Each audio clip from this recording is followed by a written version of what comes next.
Olá! Hoje a gente vai mergulhar num material bem denso sobre programação extrema, o famoso XP. E a nossa missão aqui é entender uma coisa que soa meio como um paradoxo, sabe? Como que uma metodologia ágil, que a gente associa com velocidade, com adaptação, consegue isso com uma disciplina de engenharia que é quase militar? A aposta do XP é bem radical. Para ir mais rápido, você precisa de mais regras, não menos. Então vamos investigar isso, passando pelos valores, pelas práticas e, claro, pela confusão clássica entre XP e Scrum. Ok, vamos lá. Essa ideia central de extremo. O nome já assusta um pouco, né? Soa como algo meio caótico. Mas a filosofia, pelo que entendi, é outra. Rigor. A análise que a gente está usando é ótima nisso. Pensa assim, se revisar código é bom, por que esperar? Vamos revisar em tempo real, o tempo todo. Aí nasce a programação em par. Se testar é bom, por que não escrever o teste antes do código existir? Isso é o TDD. É uma busca, assim, quase obsessiva por excelência para construir uma coisa só. A capacidade de mudar de direção a qualquer momento, com segurança. E aqui já tem a primeira dica, né? Scrum foca em como gerenciar o trabalho. O XP obcecado em como fazer o trabalho. Com maestria. Boa. Essa distinção entre gerenciar e fazer é fundamental. Antes de entrar nas práticas, o material fala de 5 valores, quase uma bússola: simplicidade, comunicação, feedback, coragem e respeito. Vamos na simplicidade? O lema é fazer a coisa mais simples que funcione, o tal do YAGNI, You Ain't Gonna Need It. Na teoria, lindo, mas na prática, a tentação de construir algo um pouquinho mais robusto para o futuro não é gigante? É gigantesca. E é por isso que simplicidade no XP não é uma sugestão. É uma disciplina, quase uma arte marcial contra a nossa vontade de complicar as coisas. O Yagni é o golpe que você usa contra si mesmo, contra a sua vontade de prever o futuro. A lógica é, o futuro é incerto. Cada linha de código que você escreve para um e se é um peso morto que você vai ter que carregar. É um custo agora para um benefício que talvez nunca chegue. O XP aposta que é mais barato fazer só o essencial e ter a coragem para adaptar depois. E essa coragem para habitar em dos outros valores, imagino eu. Totalmente. Tá tudo interligado, sabe? Você só tem a coragem de refatorar de forma agressiva, tipo de redesenhar o código, porque você tem uma rede de segurança absurda. E essa rede vem da obsessão por feedback. O feedback vem de todo lado, em ciclos muito, muito rápidos. Em minutos, vem do seu código com TDD. Em segundos, vem de um colega do seu lado na programação em par. E em semanas, vem do cliente que está ali presente. Essa comunicação é levada ao extremo para não ter dúvida. E, cara, nada disso funciona sem respeito.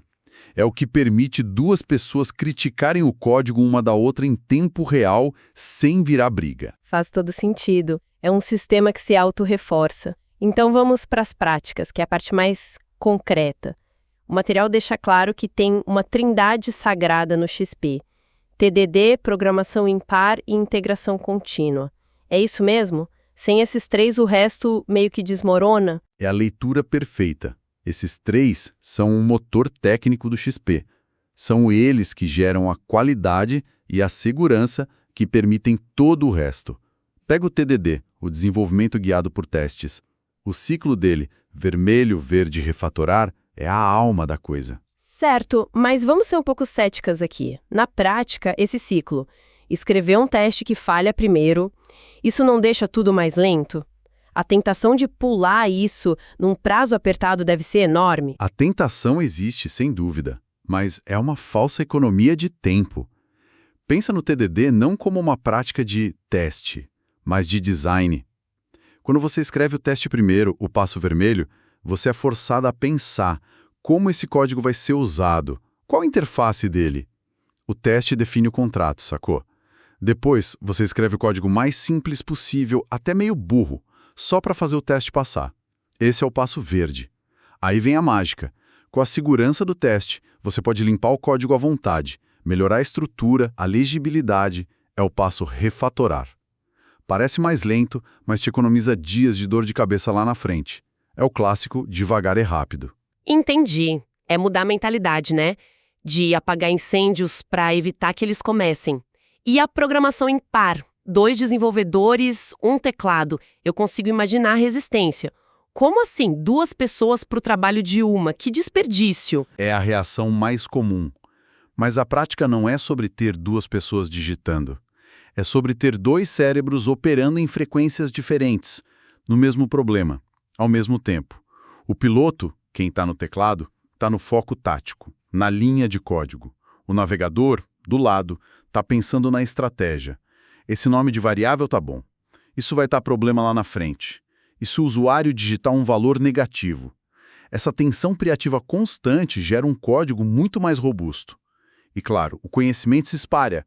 2 pessoas entendem aquela parte do código, não só uma. Ok, essa ideia de frequências diferentes é uma ótima imagem. E o terceiro pilar? Integração contínua, a CI. Integrar no código principal várias vezes por dia. Isso, para mim, soa como a receita para o desastre. Como que um não quebra o trabalho do outro? Garantia vem do processo. A CI é o oposto do risco. Risco de verdade é o inferno da integração. Cada um trabalha no seu canto por semanas e quando vai juntar, nada funciona. Na CI, cada pequena mudança, cada commit vai para o código principal e, crucialmente, uma suíte de testes automatizados que foi construída com TDD roda na hora. Ah, tá tudo conectado. Tudo? Se algo quebrar, o time inteiro fica sabendo em minutos, não em semanas. O problema é pequeno, localizado, fácil de arrumar. A CI transforma a integração de um trauma em um não evento. Certo. Então essa trindade cria um ciclo de segurança. TDD garante a qualidade no detalhe, a programação em par garante no design e a CI garante que tudo funciona junto. E tudo gerando feedback. É poderoso. Exatamente. E com essa base, as outras práticas se encaixam. Por exemplo, a propriedade coletiva do código. A ideia de que qualquer um pode mexer em qualquer parte do sistema. Isso só funciona porque tem um padrão de código rigoroso, que faz tudo parecer escrito por uma pessoa só. E porque as outras práticas garantem que ninguém vai quebrar algo que não entende, né? E como que o time se alinha na visão geral, para não virar uma coxa de retalhos? Através da metáfora do sistema, que é uma história simples compartilhada sobre como o sistema funciona. Hoje, como o material aponta, isso evoluiu para coisas como o Domain Driven Design, o DDD. Mas o objetivo é o mesmo, criar uma linguagem comum. Para que o desenvolvedor e o cliente falem a mesma língua, todo mundo entende o que é um carrinho de compras da mesma forma. Na sala o tempo todo, como que isso não vira microgerenciamento ou uma distração sem fim? É um dos maiores desafios do XP, sem dúvida. O cliente aqui é um representante do negócio com poder de decisão, né? O objetivo é eliminar a latência. Em vez de mandar um e-mail e esperar 2 dias, o dev vira a cadeira e pergunta: quando clica aqui, fica vermelho ou azul? A resposta é imediata. A velocidade que se ganha com isso é imensa. Mas o risco é real. Se o cliente não está disponível, engajado, ele vira um gargalo. A análise que a gente está usando é bem clara nisso. Pode ser o ponto de falha de uma adoção de XP. E para manter esse motor todo funcionando sem queimar o ritmo sustentável? A ideia de 40 horas semanais e deu vai totalmente contra a cultura do herói que vira à noite, né? Sim, o XP diz que essa cultura do crunch time é tóxica e ineficiente. Cansaço gera erro. Um programador exausto às 3 da manhã está criando bug, não código de qualidade. O ritmo sustentável defende que a produtividade vem da consistência, do foco. É uma maratona, não uma corrida de 100 metros. Isso, junto com as pequenas versões, e entregar valor real para o cliente toda semana, mantém a moral alta. Ok. Com tudo isso em mente, a comparação com o Scrum fica muito mais clara. O material chama essa confusão de a pegadinha número 1. Uma questão de concurso, citada lá, diz que XP e Scrum são concorrentes. Agora parece óbvio porque isso está errado. Exato. Dizer que são concorrentes é como dizer que o motor de um carro e o GPS são concorrentes. Eles operam em níveis diferentes, são complementares. O Scrum é um framework de gestão.